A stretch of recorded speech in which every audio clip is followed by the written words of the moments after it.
Hello students, welcome to my YouTube channel. Today we are going to discuss about the life cycle of Taenia solium. So let's begin. ये जो Taenia solium है ये phylum Platyhelminthes से belong करता है. This means this is a flatworm. This belongs to the class Cystoda, order Ctenodia, genus Taenia and species Solium.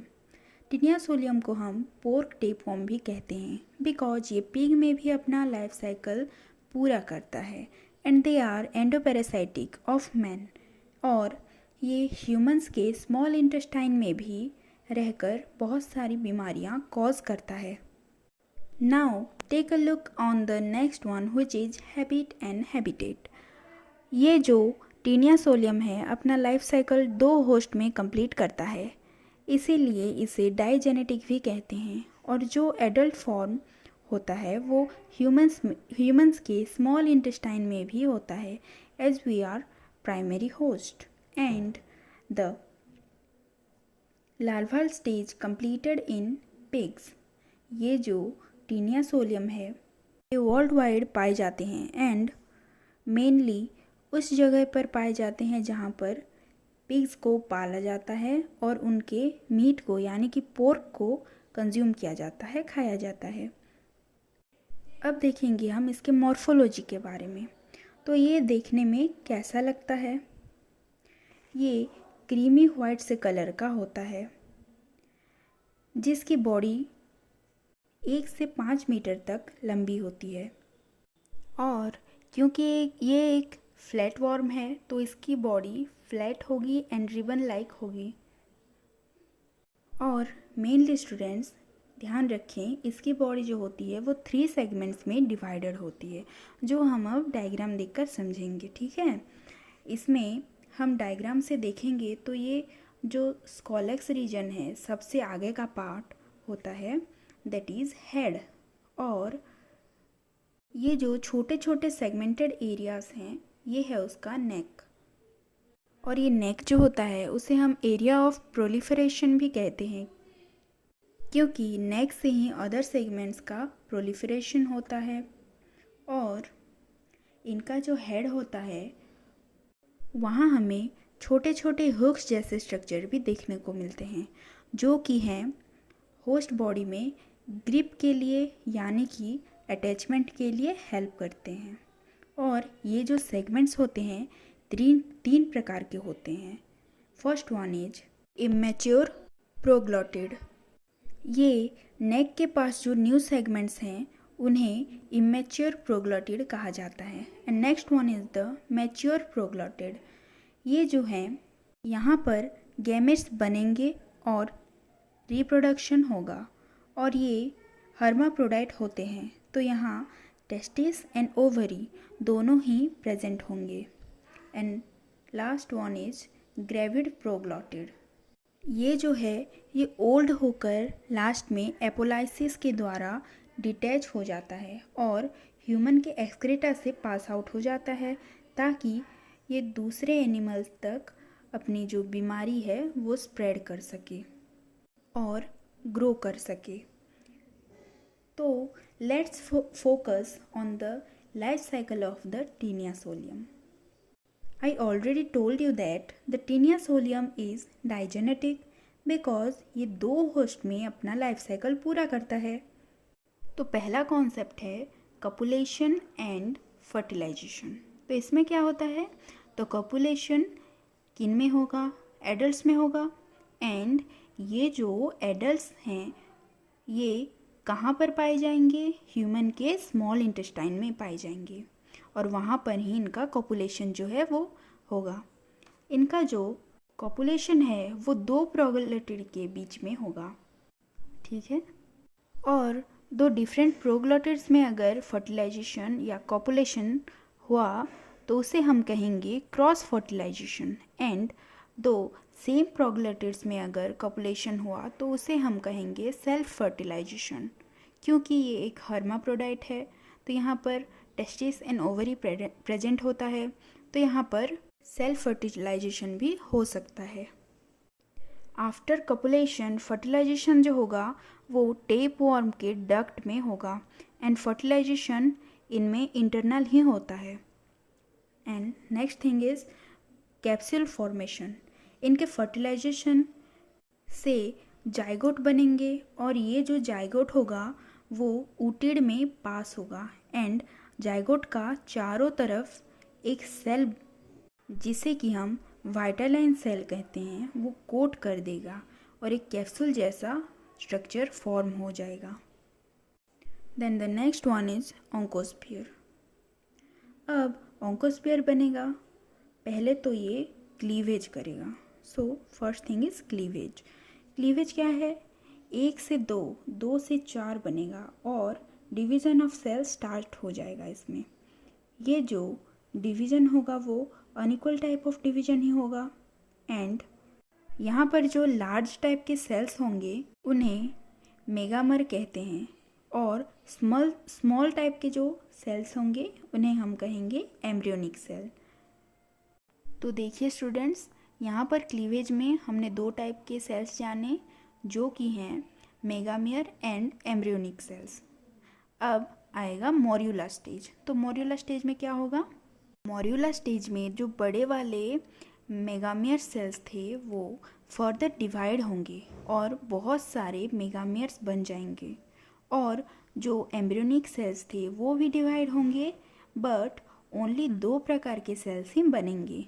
जो भी बड़े प्रकार के सेल्स होंगे उन्हें बड़े वाले सेल्स को मेसोमियर्स कहेंगे और स्मॉल सेल्स जो होंगे उन्हें हम कहेंगे माइक्रोमियर्स। ओके, जो कि एम्ब्रियोनिक सेल से ही बन रहे हैं।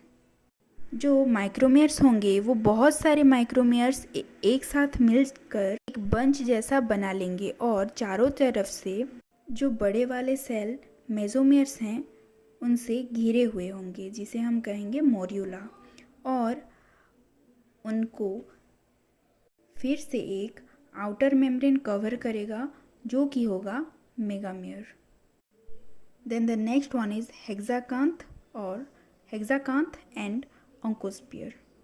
यहाँ पर नाम से ही हमें पता चल रहा है कि ये जो हेक्सा का मतलब है 6 है, तो वो जो मॉड्यूलर स्टेज था उसमें 3 पेयर्स के हुक्स बनेंगे, यानी कि टोटल 6 पेयर बनेंगे। और ये जो हेक्साकांथ है ये 2 हेक्साकांथ मेम्ब्रेन से घिरा हुआ होता है और ये जो टोटल स्ट्रक्चर बनेगा उसे हम कहेंगे ऑन्कोस्फियर। ऑन्कोस्फियर जब बनेगा ये प्रोग्लोटिड मैच्योर होके गिर जाएगा, जो हमें अभी पढ़ा था कि ये गिर के एक्सक्रीटा से पास होगा और अब प्रोग्लोटिड के लेटरल ब्रांचेस भी फॉर्म होगा और हर तरफ करीब 30,000 से 40,000 तक एग्स प्रेजेंट होंगे। Next one is the infection to secondary host. अब ये पिग में किस तरह से एंटर करेगा?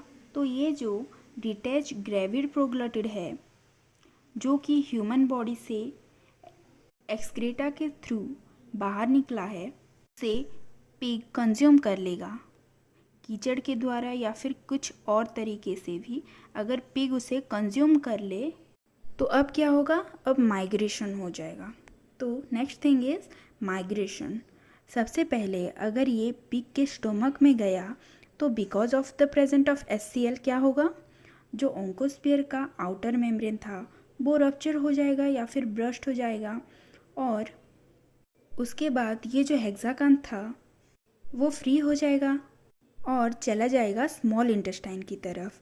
एंड यहाँ पे भी जो हेक्साकांथ मेम्ब्रेन होगा वो भी लूज़ कर देगा, रप्चर हो जाएगा, क्योंकि हमारे स्मॉल इंटेस्टाइन में भी अल्कालाइन जूसेस प्रेजेंट होंगे और वो हेक्साकांथ मेम्ब्रेन को डिसॉल्व कर देगा।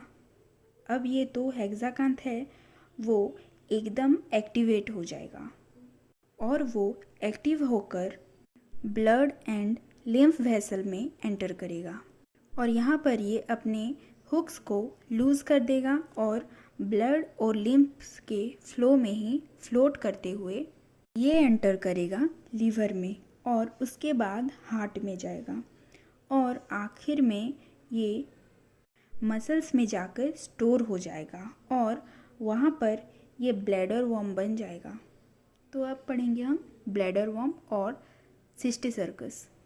तो देखिए स्टूडेंट्स, ये जो हेक्साकांथ फाइनली पिग के मसल्स पे पहुंच चुका होगा, ये वहाँ पर अपना सब नरिशमेंट लेगा और साइज में बड़ा होगा।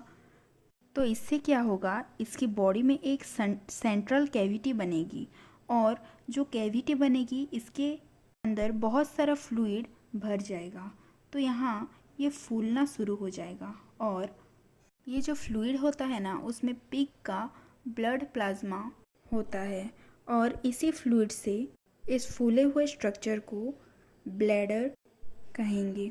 अब इसमें एक इन्वर्टेड स्कॉलेक्स बनना शुरू हो जाएगा, जिसमें sucker, hooks and head formation हो जाएगा।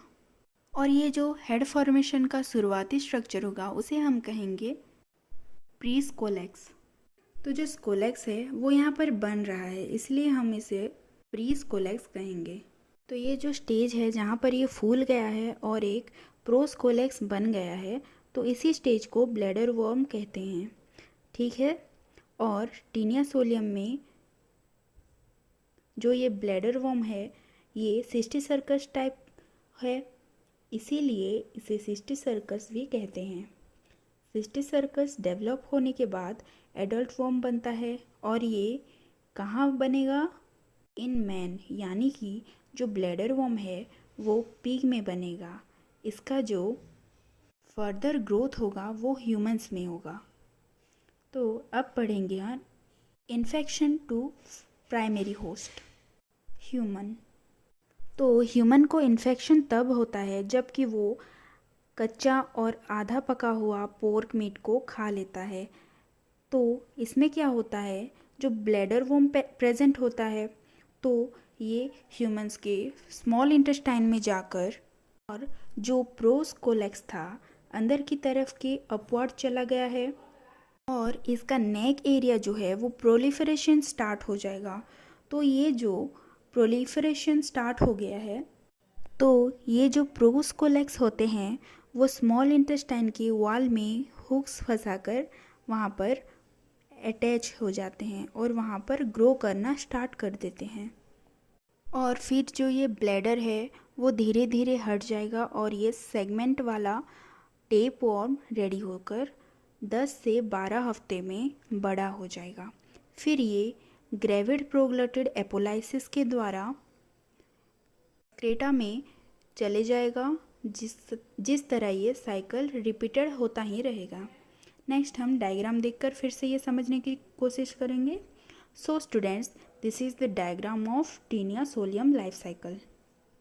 तो यहाँ पर हम देखेंगे कि ह्यूमन बीइंग का स्मॉल इंटेस्टाइन है, टीनिया सोलियम एडल्ट बनेगा। तो एडल्ट बनने के बाद ये यहाँ पर कॉपुलेशन करेगा और क्रॉस फर्टिलाइजेशन या जो सेल्फ फर्टिलाइजेशन होगा। यहाँ पर जो ग्रेविड प्रोग्लटेड यहाँ पर एपोलाइसिस करेगा और ये सेगमेंट डिटैच होकर एक्सक्रेटा के थ्रू बाहर आ जाएगा। बाद में जो सिस्ट यानी कि जो एग हैं वो पिग्स के द्वारा कंज्यूम होने के बाद पिग्स के इंटेस्टाइन में चले जाएंगे।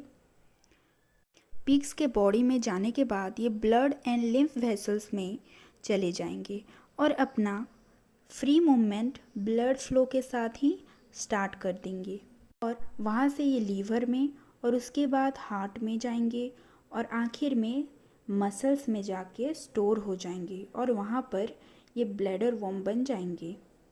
जब ये ब्लैडर वॉर्म मसल्स में प्रेजेंट रहेगा और कोई ह्यूमंस इसे आधा पका हुआ या फिर कच्चा खा जाएगा तो ये जो वॉर्म है के बॉडी में से होकर उसके स्मॉल इंटेस्टाइन में चला जाएगा, जहाँ पर ये एडल्ट बनेगा। यहाँ पर कॉपुलेशन होगा, फर्टिलाइजेशन होगा और इसी तरह से ये साइकिल रिपीटेडली चलता ही रहेगा। So students, that's all about the life cycle of Taenia solium. Thanks for watching. Do like, share and subscribe for more videos.